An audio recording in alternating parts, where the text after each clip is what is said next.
The genesis of digital sabotage. The uranium centrifuges at Natanz were engineered to spin flawlessly for decades. Instead, they ripped themselves to shreds. Iranian physicists assumed a catastrophic mechanical failure. They were wrong. The true culprit weighed nothing. It was a 500 kilobyte digital weapon. That moment fractured the history of modern warfare. Software had officially become a kinetic weapon. But military-grade sabotage didn't stay classified for long. It rapidly went commercial. And today, the battlefield is the phone in your pocket. To understand modern digital surveillance, you have to look at its grandfather. Stuxnet wasn't just a computer virus. It was a precision-guided munition. American and Israeli intelligence forged the code around 2005. They shared a single, urgent mission: sabotage Iran's nuclear ambitions. But Natanz was air-gapped. The subterranean facility lacked any connection to the outside internet. You couldn't send a phishing email. You couldn't breach the mainframe from a server rack in Virginia. This code demanded physical delivery. Intelligence operatives compromised the laptops of civilian contractors. Unknowingly, those engineers walked inside the fortified perimeter. They plugged their machines into the internal network, and the worm woke up. Stuxnet spent most of its life doing absolutely nothing. It infected over 200,000 computers worldwide, yet it sat completely dormant. It was hunting for a highly specific configuration of Siemens controllers, the exact models operating at Natanz. On a standard civilian PC, the virus was a ghost. But inside the plant, Stuxnet hijacked the centrifuge rotors. It pushed them to extreme, physically unsustainable speeds. Then it violently slammed the brakes. All the while, the virus fed looped fake telemetry back to the control room. The monitors displayed entirely normal operations, but in the adjacent room, physical machines were tearing themselves into scrap metal. Stuxnet destroyed roughly 1,000 centrifuges. It crippled the Iranian nuclear program, setting it back by years. More importantly, it proved a terrifying new reality. Code could cause catastrophic physical destruction. It could completely blind a human operator.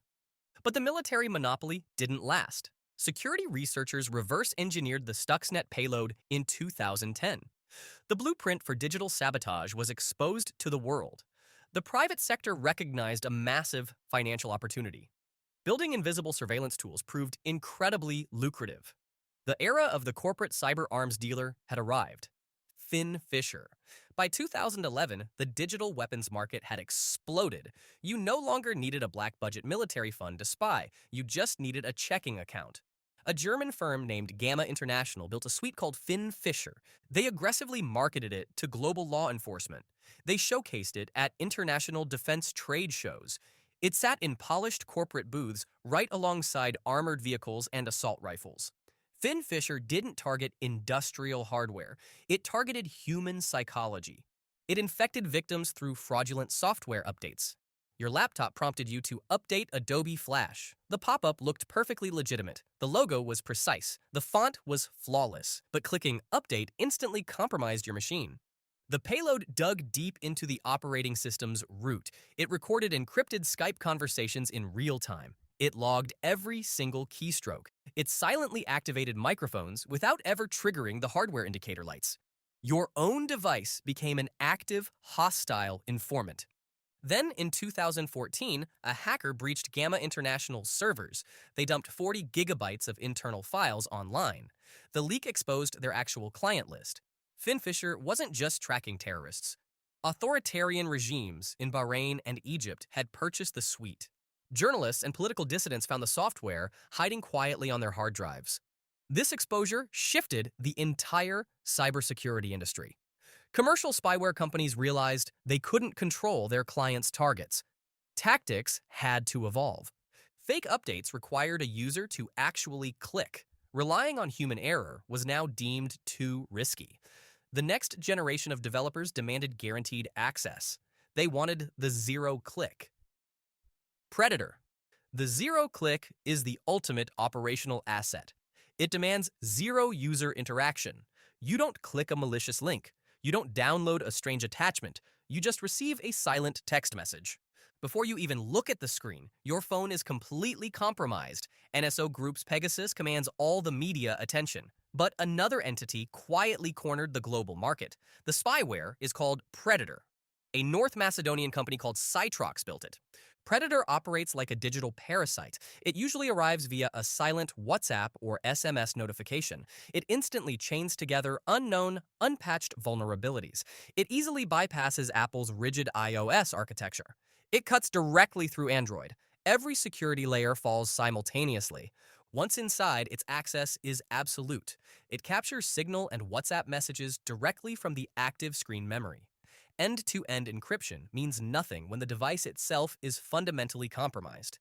It activates the microphone for ambient room recording. In 2021, Citizen Lab caught Predator in the wild. It was actively infecting exiled politicians across Greece and Egypt. A simple device restart usually clears most in-memory infections.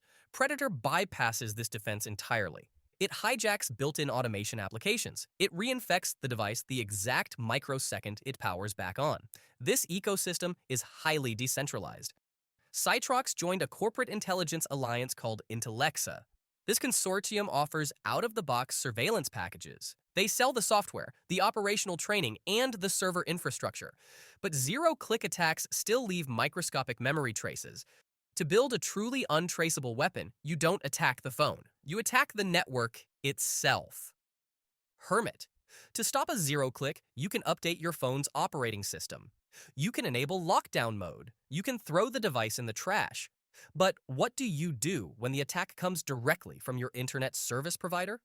Hermit is the apex of government spyware. An Italian vendor named RCS Lab developed it. It merges corporate surveillance directly with deep telecom control. Security researchers discovered the code in 2022. It completely ignores zero-click exploits. Instead, it weaponizes the cellular carrier. The attack sequence is brutally simple. The target's mobile data connection abruptly drops. The phone shows full bars, but absolutely nothing loads. No internet, no encrypted messages. The target is suddenly, artificially isolated. The target quickly grows desperate for a connection. Right on cue, they receive a text message from their actual telecom carrier. So they click the provided link. They install what looks like an official telecom support application. In reality, they just installed Hermit. A government orders the local ISP to cooperate. The ISP actively disables the data connection. They force the panicked target down a predetermined digital funnel. You aren't just fighting malicious code anymore. You are fighting national telecommunications infrastructure. Hermit is highly modular. Custom plugins download silently. Calendars are compromised. GPS coordinates stream in real time. Two-factor banking codes are intercepted. The microphone records every phone call. Hermit exposes a fatal cybersecurity vulnerability. Your phone can have perfect encryption. You can have the strongest alphanumeric password in the world. But if the data transmitter itself is compromised, every single defense fails. Rain. If Hermit turns the network against you, the next evolution turns time itself into a weapon. Enter Quadream, another shadowy player in the corporate espionage market. Their flagship spyware is called Rain. Discovered by researchers in 2023, Rain utilized a terrifying zero-click exploit dubbed End of Days. It didn't rely on text messages or poisoned telecom links. It weaponized iCloud calendar invitations. The attack happened entirely in the background. An invisible calendar invite was sent to the target's iPhone. Because iOS automatically processes these invitations to keep schedules synced, the malicious code executed instantly. The user didn't have to accept the meeting. They didn't even get a notification.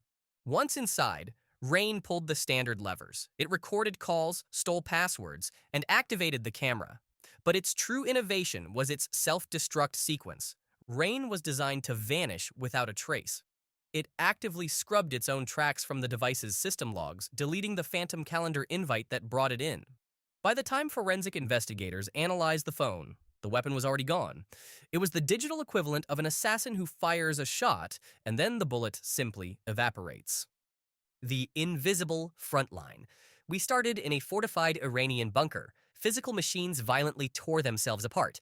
20 years later, that same lineage of code targets civilians in coffee shops. It intercepts private text messages in living rooms. The weapons haven't disappeared. They have simply become domesticated. Air-gapped military control systems are gone. Connected glass screens have replaced them. The front line of cyber warfare is no longer a hidden, subterranean grid. The front line is the device currently resting in your hand. You are holding a loaded weapon, and you will never know when the trigger is pulled.